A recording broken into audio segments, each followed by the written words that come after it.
पंजाब की करेंगे। पंजाब में बारिश से अब तक 43 लोगों की मौत हो चुकी है। 23 जिलों में 1.71 लाख हेक्टेयर में लगी फसलें तबाह हो चुकी हैं।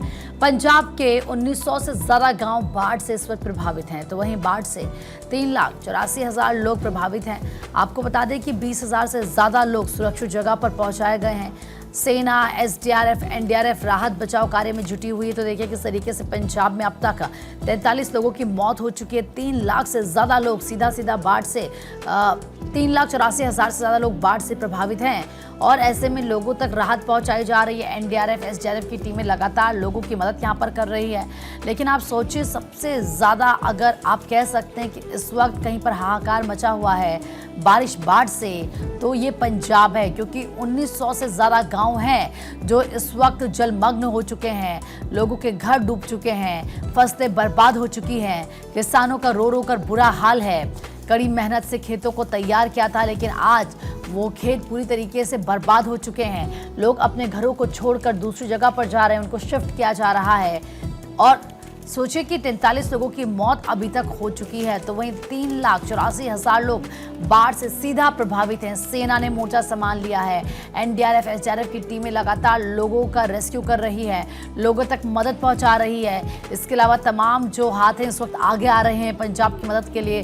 दिलजीत दोसांझ को भी हमने देखा कि किस तरीके से उनकी तरफ से कहा गया कि हम इस वक्त लोगों के साथ हैं। उन्होंने कई घरों को गोद लिया, जिसमें उन्होंने ये क्लियर कहा कि सिर्फ राशन देना तक हमारी जिम्मेदारी नहीं है। जब तक एक बार फिर से इनकी जिंदगी पटरी पर नहीं आ जाती, तब तक हम सभी लोगों के साथ खड़े रहेंगे।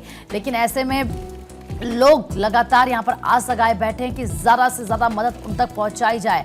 हालांकि आप देखिए, फौरी राहत तो पूरी पहुँचाई जा रही है, लेकिन उसके बावजूद जो हालात वहाँ पर इस वक्त हैं वो नाकाफ़ी मदद साबित हो रही है। लोग ट्रैक्टर के जरिए अपना घर बार छोड़ कर गए। उस वक्त की तस्वीरें आपको दिखा रहे हैं। पंजाब में बाढ़ की तबाही देख रहा हूँ। यहाँ सुल्तानपुर लोधी में रात में आ पाया हूँ और व्यास नदी के पानी के कारण यहाँ भी भारी तबाही हुई है। किसानों की फसलें डूबी हुई है। गन्ना हो, धान हो, बाकी फसलें हो, पानी के कारण पूरी बर्बाद हुई है। और यहाँ मुझे बताया कि 1 महीना से लगभग बन्ना के यहाँ ऊपर बैठे हुए हैं। संकट की इस घड़ी में हम अपने सभी पंजाब के भाई बहन जो बाढ़ से प्रभावित हैं उनके साथ।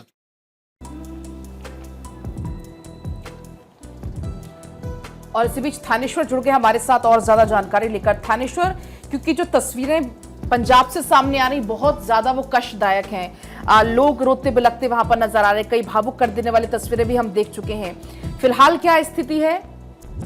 देखिए, पहाड़ों में कल जिस तरीके से बारिश नहीं हुई, तो अभी जो पौंग डैम है, बाखला डैम है और दूसरे जो ब्यास नदी है, उसके अंदर पानी का जो जलस्तर है थोड़ा सा डाउन आया है।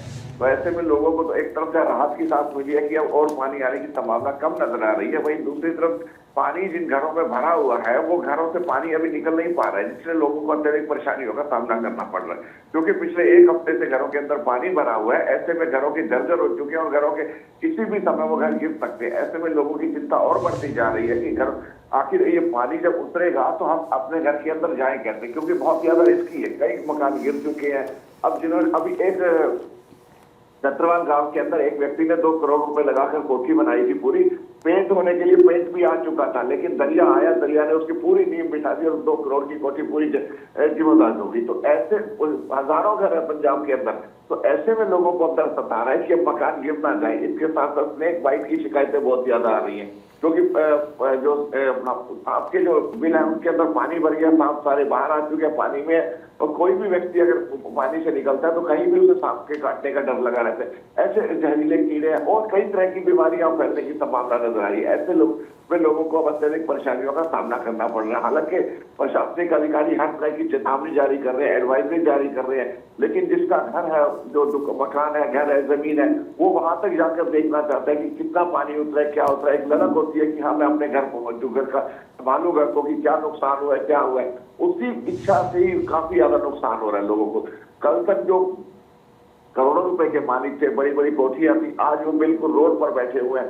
हालत ये है कि कई लोगों ने तो 2-2 दिन से खाना नहीं खाया, सिर्फ इसी गम में कि हमारे साथ हो क्या गया, हो क्या गया। चारों तरफ अगर मैं कहूँ तो जल पड़ रहा है, अभी तक भी चारों तरफ पानी ही पानी नजर आ रहा है। बिल्कुल थानेश्वर, लोगों की मुश्किलें बढ़ रही है, लेकिन मौसम विभाग ने आगे 5 दिनों तक बारिश नहीं होगी ऐसा अनुमान जताया, तो क्या लोगों को राहत मिलने की उम्मीद है? देखिए, मैंने पहले ही कहा है कि जिस तरीके से कल से बारिश नहीं हुई है पहाड़ों में, बारिश ना होने की वजह से जलस्तर थोड़ा डाउन आया, तो ऐसे में लोगों को राहत की सांस तो ये है कि और पानी नहीं बढ़ेगा, क्योंकि लोगों को पहले डर सता रहा था कि पानी और बढ़ेगा जिससे हमारे घरों को और ज्यादा नुकसान होगा। लेकिन अब आप खुद ही सहज अनुमान लगा सकते हैं, जिस घर में था 1 सप्ताह से पानी भरा हो, उस घर की कंक्रीट की क्या हालत होगी, और वो घरों के अंदर जो जहरीले कीड़े और अन्य चीजें हैं, फसलें बिल्कुल चौपट हो चुकी हैं। बिल्कुल, इसका जिक्र आपने भी पहले किया कि किस तरह से लोगों की मुश्किलें बढ़ रही हैं और कई समस्या उनके सामने। बहुत बहुत शुक्रिया इन तमाम जानकारियों के लिए।